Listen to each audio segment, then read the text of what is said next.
That summer felt like a pressure cooker. Long shifts, constant overtime, and a heat wave that made the hospital AC cough and fight to keep up. My mom had been in Bakersfield for a procedure, and I'd stayed a few days to help the kind of hands-on, exhausted care that leaves you bone-tired but numb with routine. By the time I climbed into my car to head back to Fresno, it was well past 11. The highway at night usually soothes me. Headlights sketch black fields into thin ribbons, and the world seems to fold in on itself. I cracked the windows a little so the dry summer air could push the stale AC out. Music hummed low, the steady, small comfort that keeps your eyelids from drooping on long drives.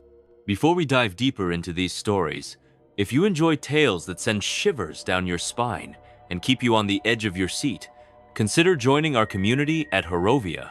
We love sharing spine-tingling narratives that explore the unknown, and we'd be thrilled to have you on this journey with us. Click that subscribe button and turn on notifications so you never miss a chilling story. Remember, in the world of horror, there's always something lurking just beyond the shadows. I was maybe 40 minutes from home when something sliced across that calm. My headlights hit a tiny, upright silhouette in the middle of the lane. At first, my brain read traffic cone, then trash, then some roadside prop. When it sharpened into shape, my stomach dropped. It looked like a child, no taller than my son when he was 7, shoulders hunched, head bowed, utterly still and facing my car. For a second, my whole body went soft, with the urge to stop, to scoop them up and make sure they were okay. Years of pediatric nursing taught me what confusion and shock look like, and nothing about that figure read right for a midnight highway. Then the trees breathed. 2 darker shapes stepped out inside the tree line, not moving toward the child so much as aligning themselves to watch. My mouth went dry. The survival reflex I didn't know I still had roared up. Protect? Avoid? Escape. I didn't stop. I eased off the gas in a mechanical attempt to remain calm, then swerved left, giving the little figure a wide berth and nearly crossing the center line. My car jolted. The speedometer climbed as I gunned it away. In the rear view, the 2 figures shifted closer to the road in a way that felt deliberate, as if they'd been waiting to see whether I'd give them cause to act. When I finally reached my driveway, I sat with the engine idling, the house lights distant like unreachable beacons. Sleep was a thin, jagged thing that night. At first light, I called the Fresno County Sheriff's Office and explained everything: the child, the watchers, how their movement didn't make sense. An officer drove the stretch later and found nothing. No footprints, no discarded clothing, no tire marks. The more people rationalized the event, maybe it was a mannequin or maybe a prank, the less comfort I felt. The image lodged itself in me. The tiny stillness in the lane, the slow confidence of those shadows at the tree line. For weeks, I avoided back roads, kept my doors locked even at lights, and flinched at any small sound. The question that nags me most, and the one that refuses an answer: if it had been a child, did my instinct to survive cost them their only chance? Or was it a crafted lure, deliberately cruel? I still don't know. What I do know is I will never stop on a dark highway again.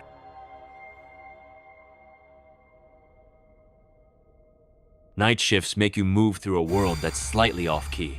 Streetlights that hum, vending machines that glow like small altars, and a sense that the city is holding its breath. I work nights at a Tallahassee hospital, and one April we were short-staffed, so I picked up a double. By the time I finally drove away, the world had the flattened, tired feel it takes on after someone has used everything in the house and left the lights on. The sky was dishwater gray, and all I wanted was to collapse into bed. The gaslight blinked like a tiny accusation, so I pulled into the nearest station off Appalachia Parkway, a neat lot with cameras over each pump. I always look for cameras when I stop at gas stations on nights like that. Women learn those small precautions quickly. The lot was almost empty. One semi-idling far off, a moth doing suicidal laps around a canopy light. I slid the nozzle in, mind already on my pillow. That's when a man was suddenly at my shoulder, flat-voiced. "Don't look behind you." The words were ordinary, not a hiss or a scare tactic, and that's what made them worse. When I turned, there was another person crouched by my passenger door, testing the handle with his fingers like he was checking the weather. I didn't scream. A dozen simpler reactions felt wrong against the pressure in my chest. Instead, I yanked the nozzle back, shoved it into the pump, and jumped into my car, slamming the door and hitting lock as if the lock could snap a seam in reality and keep everything out. The man under the light raised his palms like someone offering a truce, but his eyes were too calm to be only helpful. "Lock your doors," he said. And for a terrible second, I wondered if he was part of the setup. The pleasant tone, the closeness, the way he stepped into my space before I'd asked for help. I pressed the accelerator so hard the asphalt sang, tires squealing, and angled wide enough to avoid him. My hands were shaking all the way down the road. At the next red, I called non-emergency and told someone about the two men, the one who'd warned me, the one who'd been at my door. The dispatcher said they'd send someone. The police came and reported nothing. The clerk's voice later, the hushed. "We pull footage for the police all the time," had the tiredation of someone used to washing away other people's fear. Word trickled in from co-workers. A cousin who'd had someone try to climb into a car while she pumped.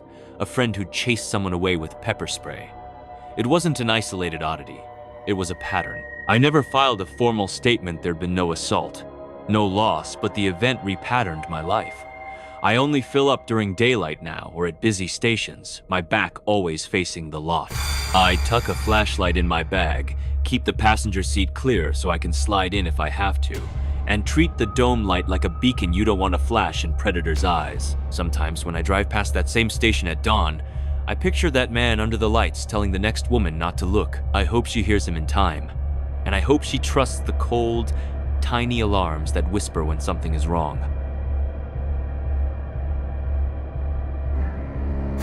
At 21, I thought the road was a cure.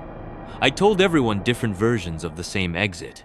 College dropout, soul searcher, seeing the country. The truth was blunter. I didn't know what came next, so I put distance between myself and my problems.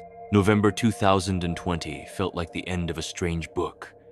The pandemic had emptied places that used to be loud, and sleep in the back of a car felt like a sacrament of anonymity. I lived off gas station snacks, cheap motel sheets when I could afford them, and the kind of caffeine that keeps your heart in a low, steady knot. That night outside Dayton, the station sat in the shadow of a closed diner and a strip mall full of dark windows. 2 pumps, a handful of cars, a lot of quiet. I parked at the nearest pump and watched 2 guys by a white sedan, leaning and waiting in a way that looked rehearsed rather than idle. Inside, the clerk, a young guy whose beard was thin and patchy, rang me up with the automatic motions of someone who's learned how to make a face of indifference. He slid the receipt into my bag and, just as I was about to leave, folded a square of paper and tucked it inside. "Have a good night," he said in that neutral voice. I didn't open the paper until I was at the coffee condiments, fingers moving like someone in a play. 10 words. "Don't go back to your car. They're waiting." The ink seemed to float in the fluorescent light. At first I felt foolish, then nakedly exposed. I looked out the glass, and the 2 men had moved closer, one leaning against my hood like he owned the space, the other idly fingering the passenger door. A cold competence ran along my spine. The clerk, who had been a stranger a second ago, leaned in and mouthed something. "Call from there. Stay on camera." His eyes were steady, trained by repetition. The restroom became a tiny, private fortress. Alone in the stall with the phone pressed to my ear, I gave the dispatcher street names and details that felt ridiculous to list aloud. "One of them is leaning on my car. One is by the handle." 2 minutes stretched like miles. When the cruiser finally rolled in with its patrolling, stuttering lights, the men melted back toward the dumpsters and vanished into the trees as if they had rehearsed their disappearance. Officers found only smudges and shallow prints by the handle. The clerk's reply to the officer, hard to swear to faces these days, had the tired acceptance of someone who'd seen a pattern too often to act surprised. Weeks later, I still carried that yellow scrap in my wallet. It wasn't a trophy. It was a map marker. The point where a careless choice might have become something far worse. That night rewired the way I moved. I trusted the small, strange signals more than my own desire to keep moving. When the world feels too quiet, I think of that fluorescent light, of a clerk trading a lifeline in folded paper, and I remind myself to look for the helpers, the hidden signposts that keep you safe when nothing else feels certain.